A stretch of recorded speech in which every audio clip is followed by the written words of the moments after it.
আমার রেসিপিটা রেডি হয়ে গেছে বন্ধুরা, দেখতে পাচ্ছ কত সুন্দর হয়েছে। আর ধনেপাতা দিয়ে দিলাম।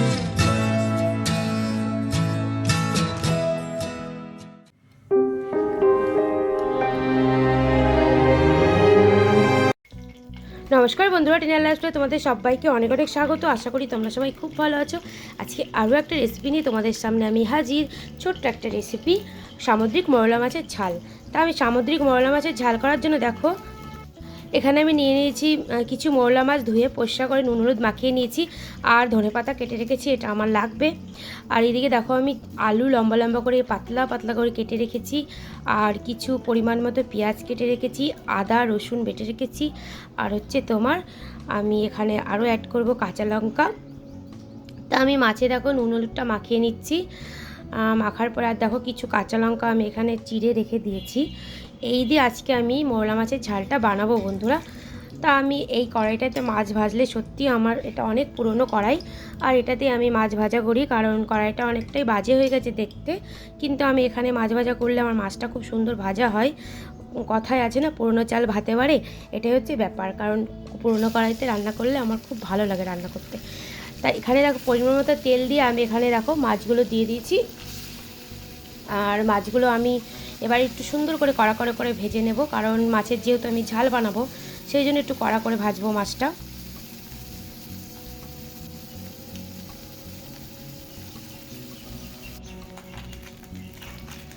আর দেখো বন্ধুরা আমার মাছগুলো ভাজা হয়ে গেছে কিছুটা। আর দেখো আমি অনেকটাই কড়া করে ভেজেছি, কারণ কড়া করে মাছ না ভাজলে বেশ রান্না করলে ভালো লাগে না। আর বাকি মাছগুলো আমি একই রকমভাবে ভেজে নেব। তা বন্ধুরা আমার ভিডিওটা যদি তোমাদের সত্যিই ভালো লাগে তো অবশ্যই একটা লাইক দিও, কারণ একটা তোমাদের লাইকে আমি অনেক অনেক খুশি হয়ে যাই। তা প্লিজ একটা লাইক দিও।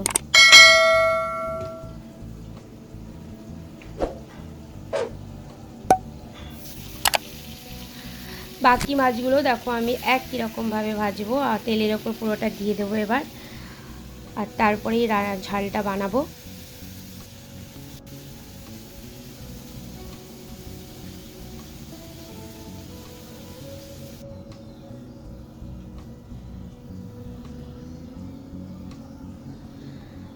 আর আমার বন্ধু যারা আমার ভিডিওটা ধৈর্য ধরে দেখছো তাদেরকে অসংখ্য অসংখ্য ধন্যবাদ। আর যারা আমার ভিডিওটা দেখে এখনও পর্যন্ত সাবস্ক্রাইব করেনি তো প্লিজ বন্ধুরা আমার চ্যানেলটিকে সাবস্ক্রাইব করে আমার পাশে থেকো তোমরা। আমি একই রকমভাবে তোমাদের পাশে থাকবো।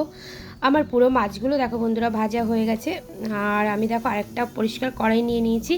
এখানে আমি পরিমাণ মতো তেল দিয়ে এখানে আমি দিয়ে দেবো কালো জিরে, কারণ আমি ফোড়নে কালো জিরেই দেবো।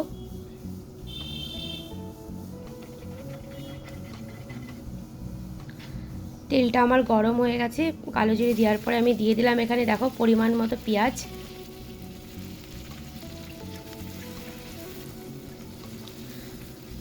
আর আমি পাশে দেখেছো বন্ধুরা আমি গুঁড়ো মশলা রেখে দিয়েছি বাটিতে, ধনের গুঁড়ো জিরের গুঁড়ো আর একটু লঙ্কার গুঁড়ো। এটাই আজকে আমি মশলা। আর হচ্ছে আদা রসুন আর পেঁয়াজ, এই দিয়ে আমি ঝালটা বানাবো। আর দেখো আমি আলুগুলো পেঁয়াজের ওপরে দিয়ে দিলাম, দিয়ে হালকা করে ভেজে নেব। আমি 2 মিনিট ধরে আলুগুলো ভাজার পরে আমি দেখো এখানে দিয়ে দিলাম একটু লবণ, আর দিয়ে দিলাম হলুদ।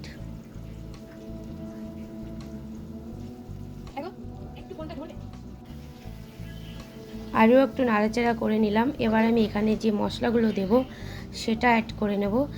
এবার আমি এখানে দিয়ে দিলাম ওই যে রসুন আর আদা বাটাটা আর কাঁচা লঙ্কা চেরা যেটা ছিল ওটা দিয়ে দিয়েছি।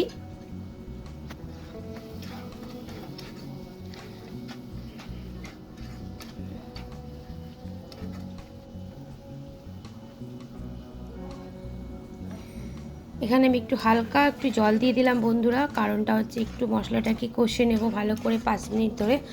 কারণ মশলা না কষলে একটা রসুন আর পেঁয়াজের গন্ধ বেরোয়, তাই 5 মিনিট ধরে আমি একটু মশলাটা কষে নেব।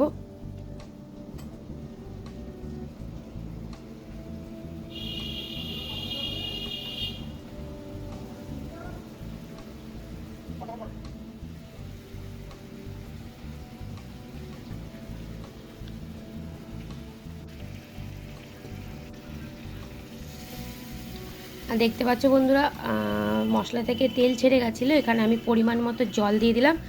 আমি যেহেতু এটা ঝাল করব সেজন্য আমি একটু জলটা কমই দেব, আলুটা সিদ্ধ হওয়া অবধি আমি জলটা দেব।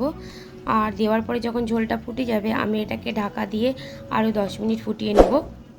তাহলে আমার মৌরলা মাছের ঝালটা সুন্দরভাবে তৈরি হয়ে যাবে। আর যদি তোমাদের ভিডিওটা ভালো লাগে অবশ্যই একটা লাইক করো, কমেন্ট করো, শেয়ার করো। নতুন বন্ধুরা অবশ্যই সাবস্ক্রাইব করে দিও, আর পাশে থাকা বেল আইকনটা অবশ্যই টিপে দিও।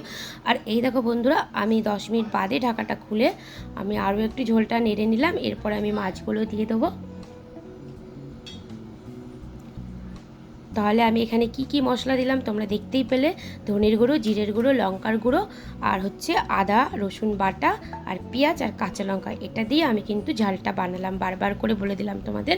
তোমরা যদি একবার এইভাবে তোমরা ঝাল বানিয়ে খেয়ে দেখো, যদি না খেয়ে থাকো তাহলে গরম গরম ভাতের সাথে কিন্তু অসাধারণ লাগে। আর দেখতেও কিন্তু অসাধারণ হয়েছে ঝোলটা বন্ধুরা। দেখো কালারটা কিন্তু জাস্ট ফাটাফাটি হয়েছে। আর আমি এখানে দেখো মৌলা মাছগুলো দিয়ে আরও 2 মিনিট ধরে এটাকে ফুটিয়ে নেব।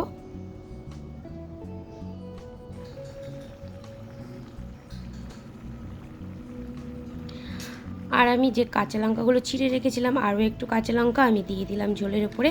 কাঁচা লঙ্কার গন্ধটা বেশ সুন্দর লাগবে ঝোলে।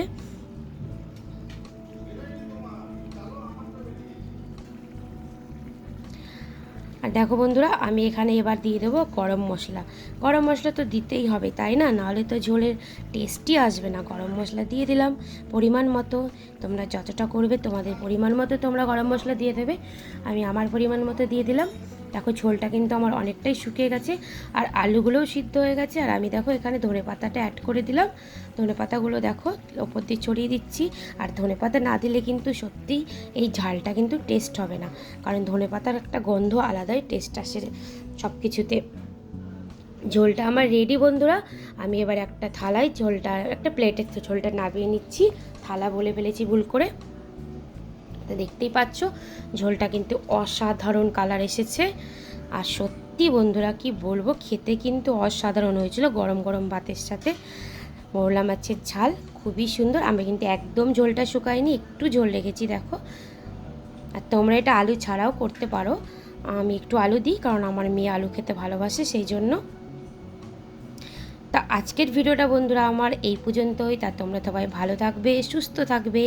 আর এরপরে আরও সুন্দর সুন্দর ভিডিও নিয়ে তোমাদের সামনে আমি আসবো। এখনকার মতো টাটা।